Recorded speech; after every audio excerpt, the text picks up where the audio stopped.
It started with a lie so ridiculous I almost laughed, except it made me want to scream instead. I don't know who's leaving those notes, Alex. But it's not me. His eyes had darted away when he said it, like a guilty schoolboy. And yet, there in my hand was another sticky note written in the exact same handwriting I'd seen on 5 others this past month. Neat, deliberate strokes, soft curves, always signed with nothing more than a heart. The thing was, I knew exactly who it belonged to, or at least my gut told me I did. The first note had been harmless, almost silly. Your laugh makes Mondays less cruel. I'd rolled my eyes, assumed it was some office prank. But then came the second, and the third, until I'd built a small shrine of yellow sticky confessions in the top drawer of my desk. I couldn't throw them away. They weren't jokes. They were too personal, too observant. Whoever was writing them knew Mere Ally knew me. And every time I caught Ethan's gaze across the office, every time his lips twitched in that restrained half-smile, I couldn't help but connect the dots. But Ethan, the man whose desk was 3 rows away, the coworker who always stayed too late and carried too much silence around him, denied it, again and again. So either I was losing my mind, or he was lying through his teeth. The office was a sterile place, all buzzing lights and faint coffee stains on carpet that had seen better years. But lately, it had felt like a stage set for a play only I could see the mysterious admirer, the notes that smelled faintly of pine cologne, and Ethan pretending he wasn't part of it. I shoved the latest note into my pocket and walked past his desk. He didn't look up, just kept typing, his jaw tight. "You're a terrible liar," I muttered under my breath. His fingers froze on the keyboard. For a heartbeat, the only sound was the humming printer across the room. Then he exhaled slowly, but still didn't meet my eyes. If this was a game, it was starting to hurt. By the time Friday rolled around, the pile in my drawer had grown. 8 notes, each one peeled from neon paper like a piece of someone's heart. I told myself not to care. I told myself not to read into it. But how could I not? The notes weren't generic compliments. They saw me. You hide your exhaustion well, but I notice when your eyes linger too long on the clock. You always give the last slice of pizza in meetings to someone else. No one's ever done that for you, have they? You deserve someone who listens, not just hears. I wasn't used to being seen like that, and I wasn't sure I knew how to want it without breaking. Saturday night, I found myself at the only bar in downtown Chicago that played live jazz instead of pop remixes. Ethan was there. Of course he was. He looked out of place, as though his suit jacket was a shield against the soft warmth of saxophone notes. I should have ignored him, pretended I hadn't seen him at all. But when our eyes met, it was like the bar quieted. He raised his glass in a mock toast. I felt heat crawl up my neck. Sliding into the empty stool beside him, I asked, "So, do you also deny writing notes outside of work? Or is that just an office policy?" He nearly choked on his drink, then finally laughed. Not the polite chuckle he usually gave during meetings, but something real. The sound hurt in a way I couldn't explain. The first act of this strange drama between us played out in stolen glances and silent questions. I wanted to grab him by the collar, force him to admit what I already knew. But I also wanted him to choose to tell me, to trust me with his truth. Because deep down I was terrified. Terrified that once he said it out loud, once the walls between us cracked, I'd have to admit my own secret too. That I wanted every single one of those notes to be from him. That I had reread them enough times to memorize the curves of every word. That for the first time in years, I felt something that wasn't numb. And it scared the hell out of me. By Sunday morning, the rain had washed Chicago in silver streaks. The streets empty and reflective like broken glass. Ethan texted me. Just 4 words. "Meet me at 11. I almost didn't go. But I did. Of course I did. He was waiting outside a quiet cafe, hands shoved in his pockets, shoulders hunched against the drizzle. He looked younger like that, less untouchable, more human. I wanted to tell him he was cruel for making me question, for making me hope. But when I saw the way he looked at me, like he was bracing for impact, the words stuck. "Why keep lying?" I asked instead. His throat worked. He glanced away, rain dripping down his hairline. Because once I tell the truth, Alex, I don't get to take it back. My chest tightened. For the first time, I didn't want him to take it back. Ethan's words hung in the rain-heavy air like smoke. Because once I tell the truth, Alex, I don't get to take it back. I swallowed, trying to steady my heartbeat. And what if I don't want you to take it back? That made him look at Miralai look. His dark eyes were raw, like he'd torn open a part of himself he never let anyone touch. For a long moment, neither of us moved. The drizzle pattered against the awning above, dripping down between us like a ticking clock. Finally, I broke the silence. You've been leaving them, haven't you? The notes. Ethan's jaw clenched. He didn't answer with words, but the way his shoulders sagged was answer enough. Inside the cafe, warmth wrapped around us.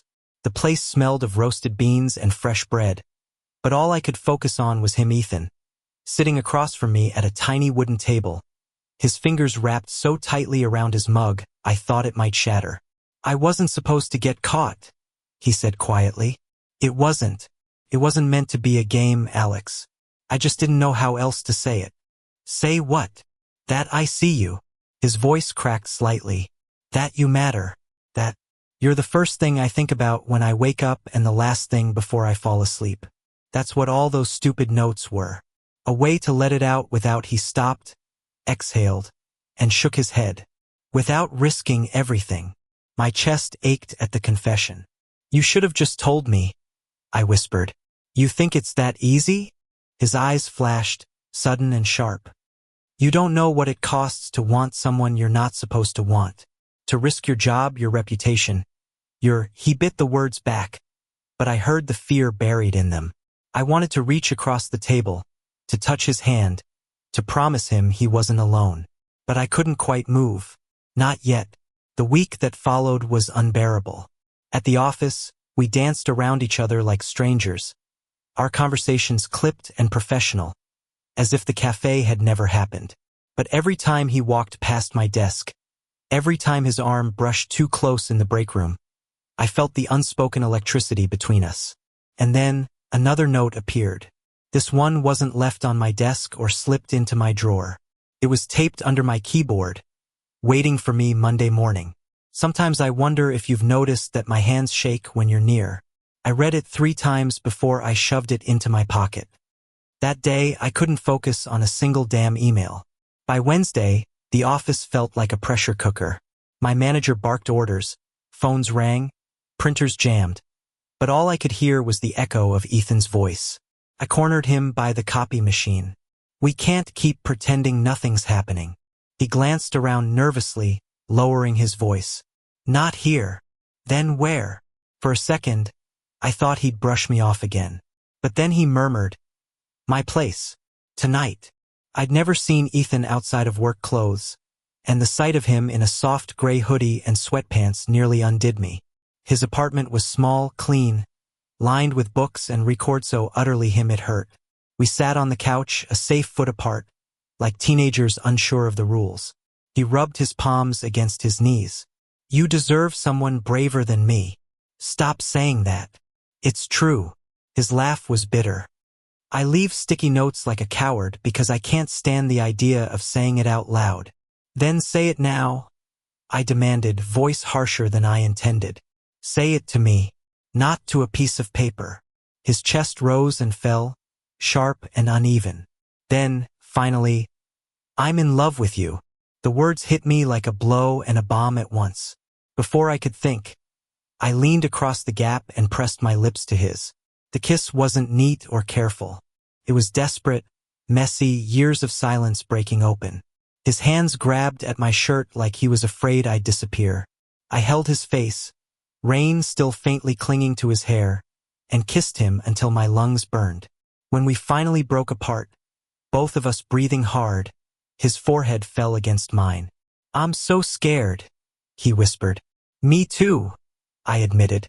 And for the first time, fear didn't feel like weakness. It felt like proof that this mattered. But nothing stays hidden forever. By the end of the week, whispers started circulating in the office. Maybe it was the way we lingered near each other, or the fact that someone saw us leave together one evening. I heard my name paired with his in hushed tones by the coffee machine. One morning, our manager, Mrs. Palmer, called me into her office. "Alex," she said, peering over her glasses, "I don't know what's going on between you and Ethan, but I need to remind you both this is a workplace. Professional boundaries are important." My stomach dropped. I forced a polite smile. Of course. But when I walked out, Ethan was waiting in the hallway, pale and tense. He'd been called in too. We didn't speak until lunch, when we slipped into the stairwell. "This is exactly why I didn't want to admit it," he muttered, raking a hand through his hair. "One rumor, one suspicion, and suddenly everything is at risk." I reached for his wrist, pulling his hand down. "Do you regret it?" He froze. The question lingered, heavy as the concrete walls around us. Slowly, he shook his head. "No. God, no." "Then we'll figure it out." "How?" His voice cracked. "How do we survive this without burning everything down?" I didn't have an answer, but I held on to him anyway, because for the first time in years, I'd found something worth risking the fire. The next few weeks were a blur of secret meetings, quiet dinners, and stolen moments that made me feel alive. But the pressure around us was building, a storm waiting to break. And when it did, it wouldn't just test it would threaten to tear us apart. The storm didn't wait long to break. It happened on a Tuesday morning, when the office air already felt too heavy, thick with unspoken words. I walked in to find two of my coworkers huddled near the break room, whispering, their eyes snapping to me the second I passed. The silence that followed was sharper than knives. By the time I reached my desk, Ethan was already there, his face pale as if someone had drained him of color. "They know," he whispered, not even bothering with a greeting. I stiffened. "What do you mean?"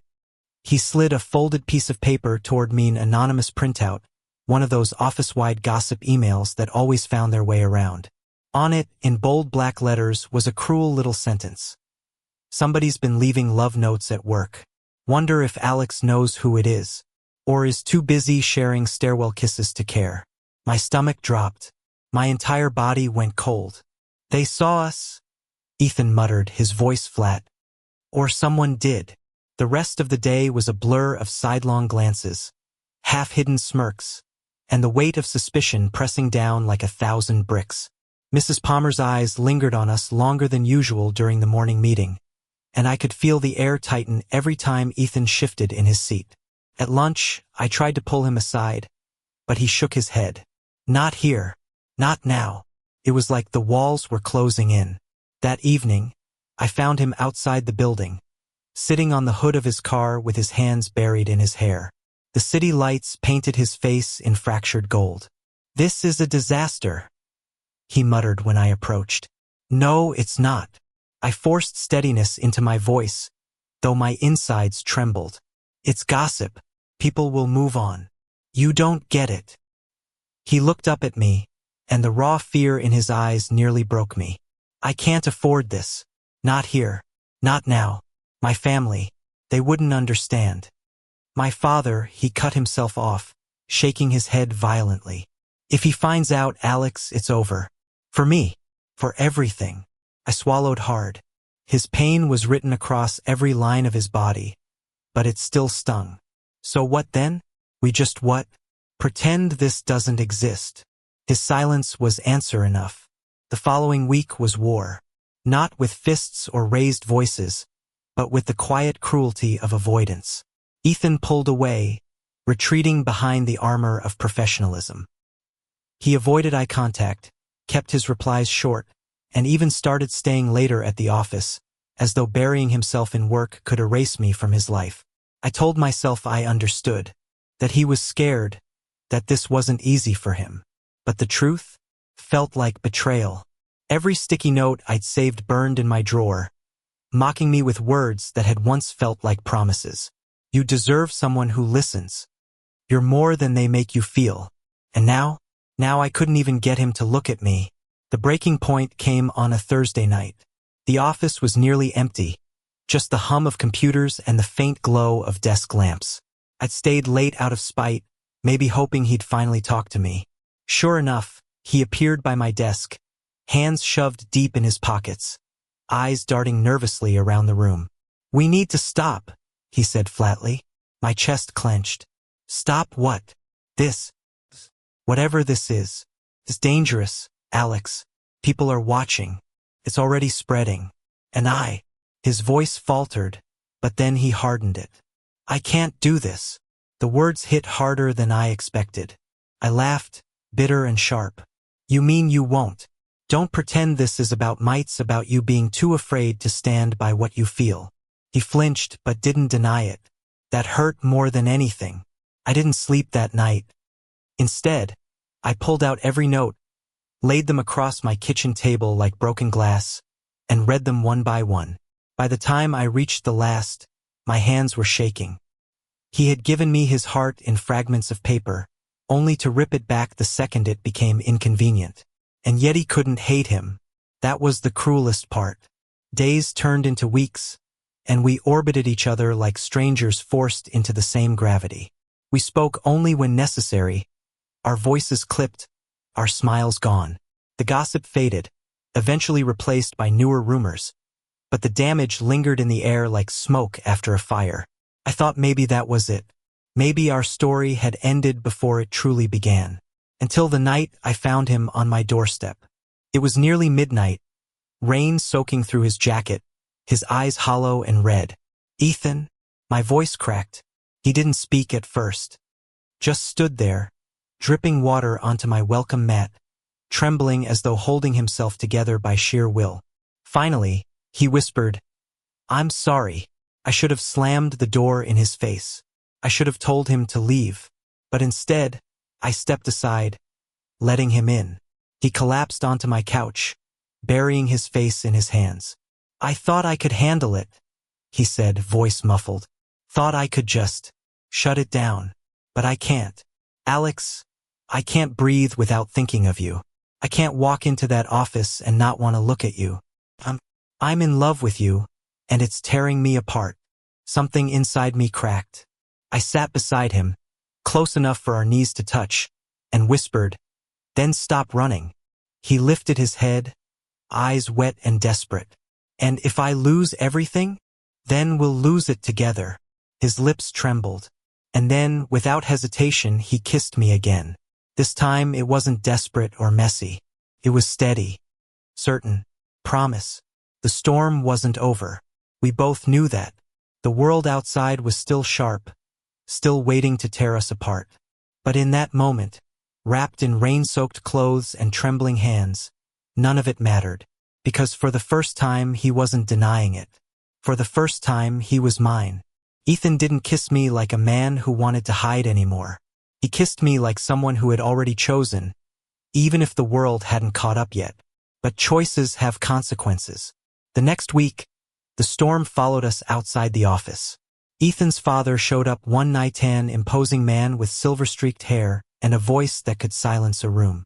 I didn't hear everything they said, but I heard enough from where I stood just out of sight. "You will ruin everything we've built," his father growled. "Do you understand what this will cost us?" Ethan's reply was hoarse but steady. "I don't care." I froze. My chest ached at the weight of those words. When his father left, slamming the door so hard it rattled the frame, Ethan found me in the hallway. His face was pale, his hands shaking, but there was something new in his eyes, a kind of steel I'd never seen before. "I told him," he whispered, and he hates it. Hates me." He swallowed hard. "But for once, I don't hate myself." I pulled him into my arms, held him tight as though my heartbeat could shield him. "You're not alone. Not anymore." The office didn't get easier. The whispers never fully died. But something shifted in us. Instead of shrinking, Ethan began to hold his head higher. Instead of hiding, he started leaving the notes again, not tucked away in drawers, but slipped into my palm as he brushed past, or placed boldly on my desk with a half-smile. The first one reads simply, "I'm done pretending I don't love you." I didn't even try to hide the way I smiled when I read it. The turning point came during a quarterly meeting, of all places. Mrs. Palmer called us both into her office afterward.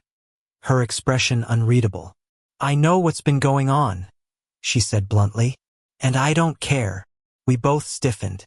She sighed, leaning back in her chair. "This office has seen worse scandals than two men falling in love. As long as you don't let it interfere with your work, it's none of my business." I stared at her, stunned. Ethan's hand twitched near mine, as though resisting the urge to reach for it. "Thank you," I managed. "Don't thank me," she replied dryly. "Just get back to work." And that was it. Just like that, the weight lifted, at least within those walls. But it wasn't about the office anymore. It was about us. Ethan started to change in small but profound ways. He began inviting me into his world, letting me see the parts of him he had always hidden. His favorite jazz records, the notebooks full of unfinished poetry, the scar on his hand from when he'd fallen off a bike as a kid. And in return, I let him see me too, the loneliness I'd carried for years, the fears I'd buried beneath sarcasm and routine. We built something fragile but real, piece by piece. The final test came one Sunday afternoon, when Ethan took me up to his building's rooftop. The city stretched out around us, endless and alive, the wind tugging at our clothes. "I used to come up here when I felt like I couldn't breathe," he admitted, "when the weight of everything was too much. And now," I asked softly. He turned to me, eyes steady. "Now I want this to be the place I remember choosing you. Not the office, not the notes. Here, with nothing to hide." My throat tightened. Ethan, but he was already reaching into his pocket. Not for a ring, not yet, but for a small folded note. He pressed it into my hand. On it, in his familiar handwriting, were 5 words. "I love you. No fear." When I looked up, his hand was outstretched. "Take it," he said. "Take me." I didn't hesitate. I laced my fingers through his, holding on like I'd never let go. The sun dipped low, painting the sky in fire and gold, and for the first time, I believed we could make it. Not because the world would be kind, maybe it never would, but because we were done hiding. Because love, in all its fragile stubbornness, had survived every lie, every rumor, every fear. And because no matter what tomorrow brought, we had already won. We left the rooftop hand in hand, the city alive around us. The story of the love notes was over, but ours was just beginning. And this time, there would be no more denials. Thank you for listening. If you find it interesting, please like and subscribe to follow the next stories.